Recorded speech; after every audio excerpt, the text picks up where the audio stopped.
We are on the Earth Day Nature Trail, which is at the Coastal DNR headquarters in Brunswick, Georgia. My name is Eamon Leonard. I work for the Georgia Department of Natural Resources, and I'm a plant biologist. The list goes on for species that are considered invasive in Georgia. Take the beech vitex, for example. It is native to the Pacific Rim, and experts say it was introduced to the United States back in the 80s. And it was introduced to stabilize dunes after hurricanes, but our natural ecosystems have evolved to respond to those things. So as humans, we didn't really need to step in and stabilize. So it was a little bit of hubris on our part. And so it really did stabilize those dunes. And it really changed the ecosystem from something dynamic that moves and changes with native species repopulating and allowing other species like birds and other wildlife, sea turtles, to use those habitats. So once beech vitex gets into a spot, it locks it down, and you can't even have sea turtles nesting in that habitat. So it really changes that whole ecosystem to be something that's not favorable to most of the native wildlife that evolved to live there. Decades later, the Georgia Department of Natural Resources is working to bring the population under control. So we try to educate people about it. Maybe if you plant it in Atlanta, it's not as bad, but if you're here on the coast, as we are, it's really something you should be planting anywhere, especially if you are adjacent to the dunes.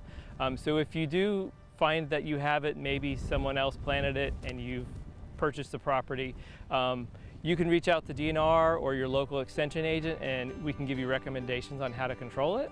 Because it does take a certain number of steps to get rid of it. You can't just rip it out. Sometimes you do unfortunately have to use some sort of treatment using a specific herbicide in an appropriate manner. So we've had it on St. Simons and Sea Island, which are both developed islands where it's been planted, and it's shown up on Little St. Simons, which is not developed. It's a very conservation-focused, ecotourism-focused island, and it's shown up there, and it's likely from some of these planted populations where the seeds have floated.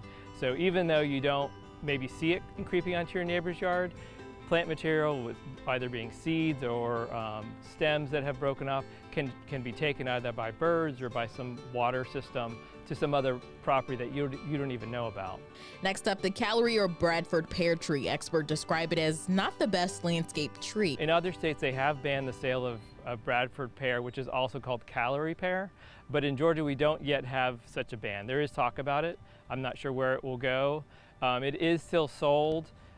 It's really not the best landscape tree anyways. Even when it was introduced, it was originally introduced as a clone of a single species. But over time, we've introduced more cultivars, and they've intermixed and increased that genetic diversity. And so what we're seeing now is not that initial introduction, but the progeny, the next generation of all this new genetic mixing. We're getting a reversion back to the original of really thorny, very aggressive.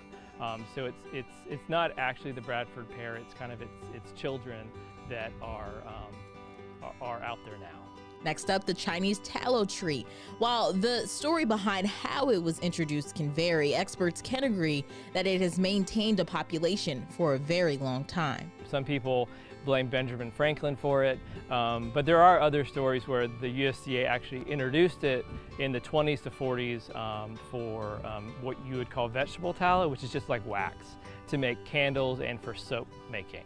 And so it had an economic background to it, that something that was an economic advantage to its introduction. Experts say the Chinese tallow can spread quickly and overtake native plants. It's very prolific. It produces a ton of seeds.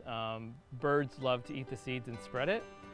So it can respond to disturbance really well and take over new habitats.